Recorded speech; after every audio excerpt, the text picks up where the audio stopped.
Shalom, selamat pagi anak-anak Sir. Hari ini kita kembali belajar ya bersama-sama pelajaran kita bimbingan konseling.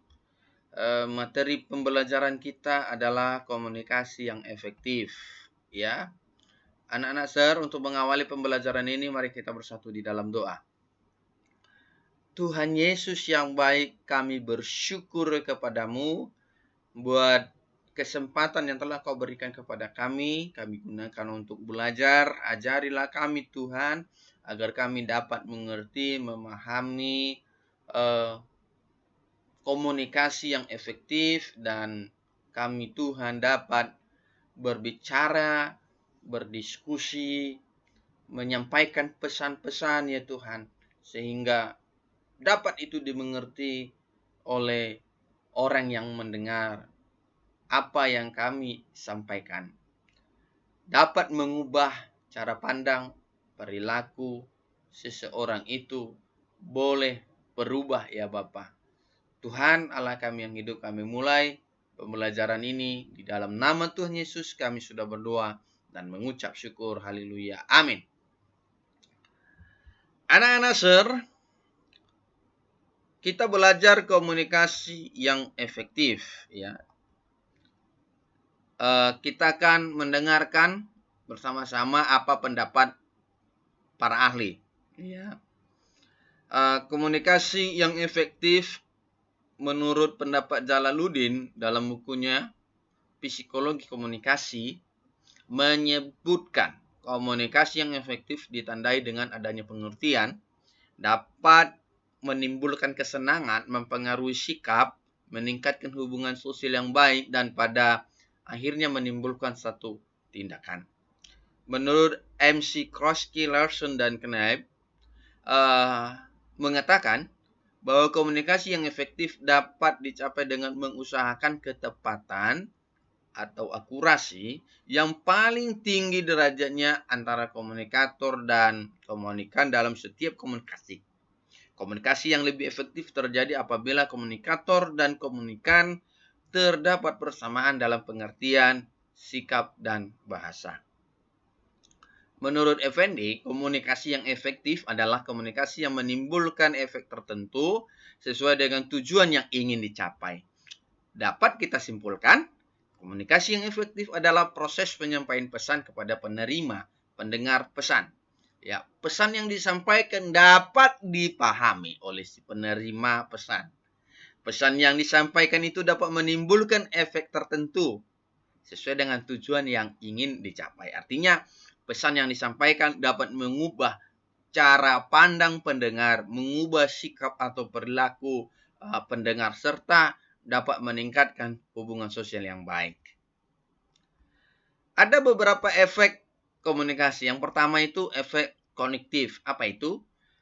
Efek yang berkaitan dengan pikiran, nalar, atau rasio. Contohnya, dari yang tidak tahu menjadi tahu. Dari yang tidak paham menjadi paham. Dari yang tidak mengerti menjadi mengerti. Yang kedua, efek afektif, yaitu efek yang berkaitan dengan perasaan. Ya. Contohnya, ya, seseorang itu dari yang tidak suka menjadi suka. Dari yang benci menjadi senang, ya. Itulah contohnya. Yang ketiga, efek konatif, efek yang menimbulkan itikat untuk berperilaku tertentu, dalam arti kata melakukan sesuatu tindakan atau kegiatan yang bersifat fisik atau jasmania. Contohnya, ya, orang tersebut awalnya malas, tetapi setelah mendengarkan pesan-pesan, ya, atau informasi, hatinya terdorong untuk melakukannya. Dari yang malas menjadi rajin. Nah, jadi ketiga efek ini saling berkaitan, saling berhubungan. Artinya komunikasi yang efektif itu dapat memberikan pengaruh yang positif. Ya. Unsur-unsur komunikasi yang efektif itu apa? Yang pertama ada niat, yang kedua ada minat, Yang ketiga ada pandangan. Yang keempat lekat. Nah, jadi yang pertama kita bahas bahwasanya seseorang kalau dia menyampaikan sesuatu itu pasti ada niatnya. Jadi niatnya itu disampaikan supaya apa? Orang dapat tertarik, tergerak, terdorong hatinya. Dan dapat ya seseorang itu ya mendengar apa yang kita sampaikan ya, dapat mengubah cara pandangnya, cara berpikirnya, dapat mengubah perilakunya. Jadi pesan yang kita sampaikan itu melekat dalam memorinya dan itu terkesan sehingga dia ikut juga terlibat dalam apa yang ingin kita lakukan agar tercapai tujuan apa yang telah kita tentukan sesuai dengan apa yang ada di hati kita. Ya. Teknik komunikasi yang efektif ya. Ini bertujuan untuk mengubah sikap, pendapat atau perilaku komunikan yang lebih menekankan sisi psikologis komunikan. Jadi di sini ya, komunikasi ini ya lebih menekankan psikologis komunikan. Jadi cara-caranya disampaikan dengan bahasa yang lemah lembut, halus ya, yang bersifat manusiawi lah. Jadi dapat menimbulkan kesadaran dan orang lain pun senang untuk melakukannya. Yang kedua, komunikasi yang bersifat perintah. Nah, jadi di sini komunikasi ini di dalamnya ada perintah, ada ancaman, sanksi, dan lain-lain. Artinya ini komunikasi ini bersifat paksaan. Ya, jadi komunikasi yang seperti ini ya dapat menimbulkan apa? Ketakutan, paksaan ya dalam melakukan perintahnya tersebut. Jadi ya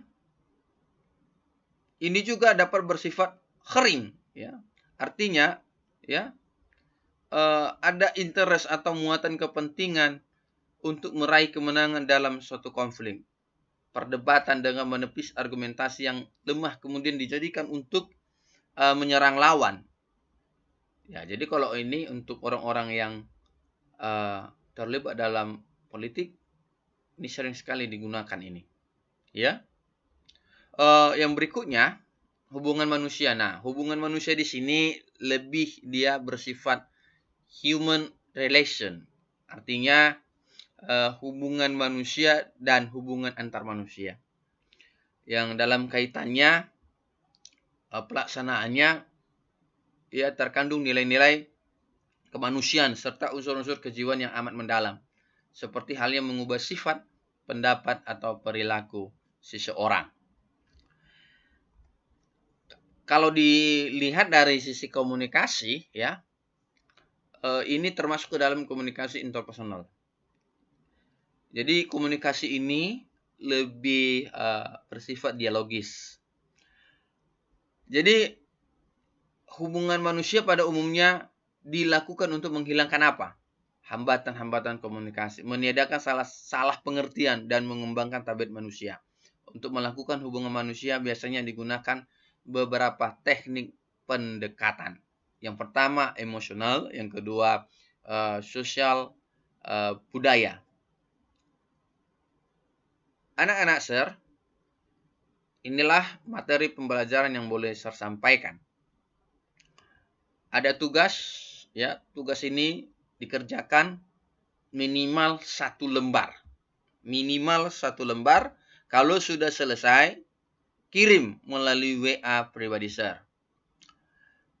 Anak-anak Sir, minggu depan kita akan bertemu kembali dengan materi pembelajaran yang baru. Mari kita tutup pembelajaran ini dengan doa. Terima kasih Tuhan Yesus buat kebaikan-Mu, kasih-Mu, sehingga kami boleh mengikuti pelajaran ini dan kami telah mengakhiri pelajaran ini sehingga kami Tuhan beroleh pengertian pemahaman apa yang dimaksud dengan komunikasi yang efektif, unsur-unsur komunikasi yang efektif, serta efek-efek yang ditimbulkan dari komunikasi yang efektif. Bapak yang baik, kami bersyukur hari ini boleh kami belajar bersama-sama. Tuhan, kami akhiri pembelajaran ini. Di dalam nama Tuhan Yesus kami sudah berdoa dan mengucap syukur. Haleluya. Amin.